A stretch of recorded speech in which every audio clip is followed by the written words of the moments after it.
Welcome. Wow, have we got a show for you today. Thank you for coming to the Roper Show. We sure appreciate that. Well, we have managed to arrange some real old school tabloid toppers. Now, it's been said, and I have said it, that I have the best staff team in the industry.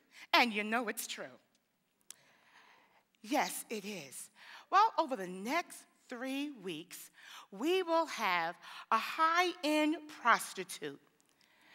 Yes, a social outcast, despised by her family and her friends, a sellout, a traitor of her people and her God. Well, Rahab, Ruth, and Esther, all from the Bible. Let's give her a hand.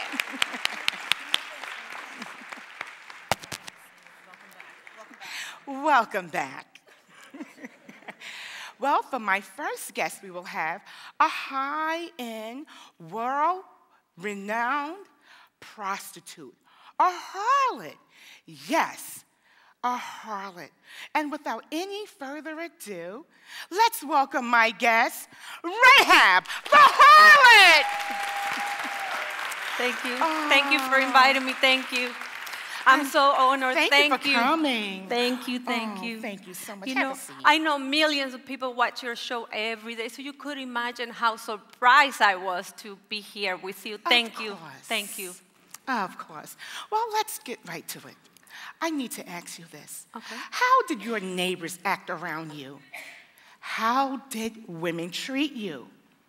And you know, of course, everybody wants to know, did you really start that red light district thing? Wow, you're a straight shooter. Oh, yes, I am.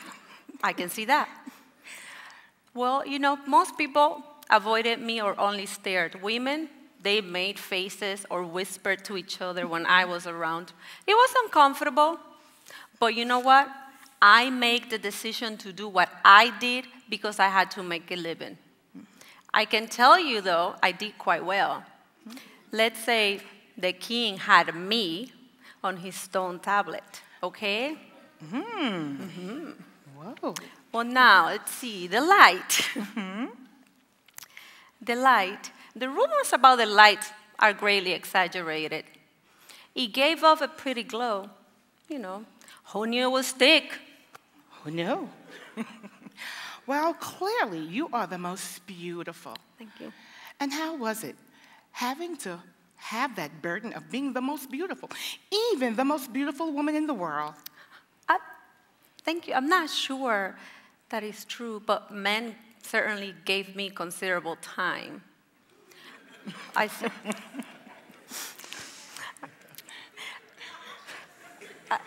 certainly didn't feel beautiful, though.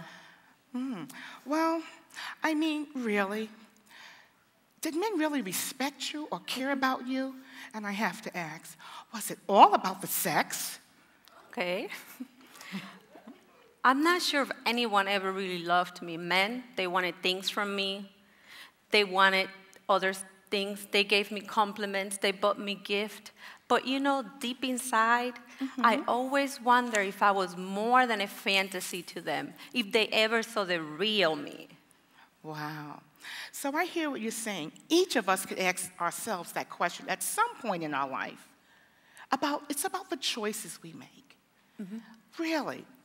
You know, women in your day literally weren't respected and didn't have a voice in the audience of men. You know, but I need to ask you this question. About those 2 Hebrew men, what were you thinking when you allowed them to come into your dale? Were you even afraid? Well, it was strange. It was as if they saw me. They seemed so different, like no one or anyone I ever known before. Their lives seemed to stand for something bigger than themselves, and that was what drew me to them.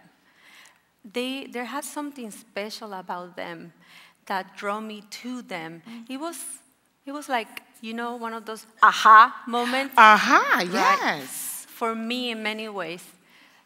Because, no matter where you stand in life, where you come from, or who you are, that simple step of faith in God can turn your destiny around. Oh, yes. I like that. So no matter where you are, where you've come from, what you've done, or what your profession is, you have a choice to make. And you can decide your destiny and your future. Well, we can clearly see, because of your faith, you have literally have been brought into a lineage of royalty. Yes. Royalty. And we really have to ask ourselves, what choices are we making?